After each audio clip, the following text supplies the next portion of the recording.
अमल से बढ़कर उसकी कबूलियत का एहतमाम करो, इसलिए कि परहेजगारी के साथ किया गया थोड़ा अमल भी बहुत होता है, और जो अमल मकबूल हो जाए वो कैसे थोड़ा होगा।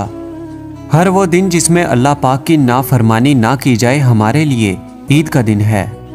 मैं तुम पर दो चीज़ों से बहुत ज़्यादा खौफजदा रहता हूँ। नंबर 1 ख्वाहिश की पैरवी और दूसरा लंबी उम्मीदें। जो शख्स ये गुमान रखता है कि नेक अमाल अपनाए बगैर जन्नत में दाखिल होगा तो वो झूठी उम्मीद का शिकार है।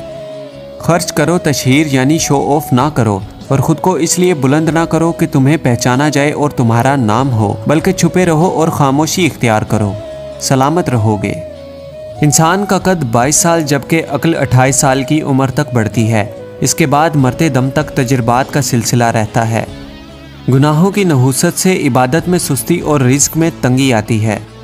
बंदा बेसब्री करके अपने आप को हलाल रोज़ी से महरूम कर देता है और इसके बावजूद अपने मुकद्दर से ज़्यादा हासिल नहीं कर पाता। जिस तकलीफ़ के बाद जन्नत मिलने वाली हो वो तकलीफ़ नहीं, और जिस राहत का अंजाम दोज़ख हो वो राहत नहीं। अपनी राय को काफ़ी समझने वाला ख़तरे में है। जब तुम अपने दुश्मन से बदला लेने पर कादिर हो जाओ तो इसके शुक्राने में इसे माफ़ कर दो। उन लोगों में से मत होना जिन्हें नसीहत उसी वक्त फ़ायदा देती है जब मुलामत में मुबालगा यानी बहुत ज़्यादा शर्मिंदा किया जाए। लालच की चमक देखकर अक्सर अक्ल मार खा जाती है। जब किसी शख्स की अक्ल कामिल हो जाती है तो उसकी गुफ्तगू में कमी आ जाती है। लोगों में जो ज़्यादा इल्म वाला होता है वो अल्लाह पाक से ज़्यादा डरता है, ज़्यादा इबादत करता है और अल्लाह पाक की रज़ा के लिए ज़्यादा नसीहत करता है। मालो औलाद दुनिया की खेती है और नेक माल आखिरत की। अल्लाह पाक अपने बहुत से बंदों को ये सब अता फरमाता है। अगर मैं चाहूँ तो सूरत फातिहा की तफसीर से 70 ऊँट भर दूँ, यानी उसकी तफसीर लिखते हुए इतने रजिस्टर तैयार हो जाएं कि 70 ऊँट मिलकर उसे उठाएं। अगर शराब का एक कतरा कुएं में गिर जाए और फिर उस जगह मस्जिद बना दी जाए तो उस जगह अजान न दो। और अगर दरिया में शराब का कतरा गिरे फिर दरिया खुश्क हो और वहाँ घास पैदा हो तो उस ज़मीन पर अपने जानवरों को ना चराओ। लंबी उम्मीदें आखिरत को भुला देती हैं और ख्वाहिशात का इत्तबा हक से रोकता है। अपने घरों से मकड़ियों के जाले दूर कर दो, ये तंगदस्ती का बाइस होते हैं। हर नेकी करने वालों की नेकियों का वजन किया जाएगा सिवाय सब्र करने वालों के, इन्हें बेअंदाज़ा बेहिसाब दिया जाएगा। जन्नत के दरवाजे के करीब एक दरख्त है जिसके नीचे 2 चश्मे निकलते हैं। मोमिन वहां पहुंचकर एक चश्मे से गुस्ल करेंगे, इनका जिस्म पाको साफ हो जाएगा, और दूसरे चश्मे का पानी पिएंगे, इससे इनका बातिन पाकीज़ा हो जाएगा, और फिर फरिश्ते जन्नत के दरवाजे पर इसका इस्तकबाल करेंगे। इल्म खजाना है और सवाल करना उसकी चाबी है। अल्लाह पाक तुम पर रहम फरमाए, सवाल किया करो, क्योंकि इस सवाल करने की सूरत में 4 अफराद को सवाब दिया जाता है। सवाल करने वाले को, जवाब देने वाले को, सुनने वाले को और इससे मोहब्बत करने वाले को। 3 चीज़ें दिमाग तेज़ और रेशे को दूर करती हैं। 1 मिसवाक, 2 रोज़ा, 3 कुरान पाक पढ़ना। जो बग़ैर इल्म के लोगों को फतवा दे आसमान व ज़मीन के फरिश्ते इस पर लानत देते हैं। मजलूम के जालिम पर गलबे का दिन यानी क़यामत का दिन जालिम के मजलूम पर गलबे के दिन से ज़्यादा सख्त है। थोड़ी चीज़ देने से शर्म ना करो, क्योंकि देने से महरूम रहना तो इससे भी थोड़ा है। अल्लाह पाक की कसम, मैं कुरान करीम की हर आयत के बारे में जानता हूँ कि वो कब और कहाँ नाजिल हुई।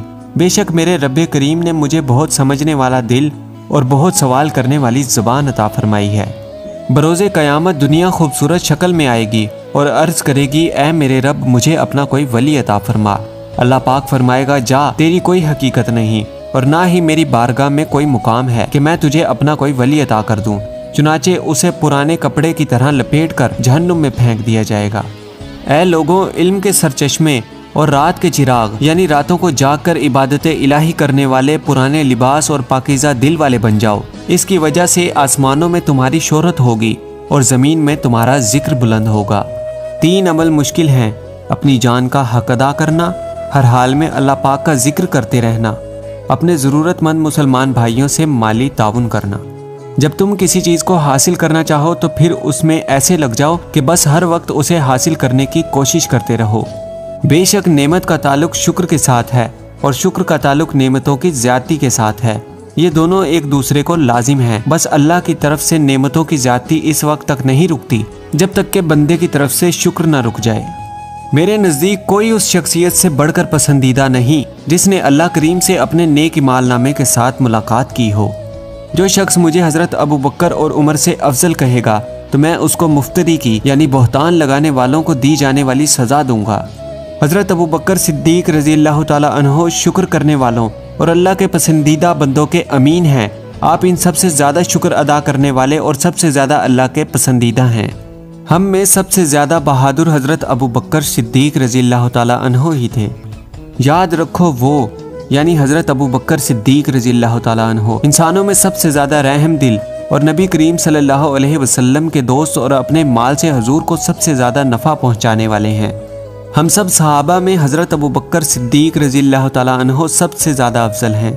कसम खाकर इरशाद फरमाया, अल्लाह पाक ने अबू बकर का नाम सिद्दीक आसमान से नाजिल फरमाया है। अपनी ज़ुबान को काबू में रखो क्योंकि आदमी की हिलाकत ज़्यादा गुफ्तगू करने में है।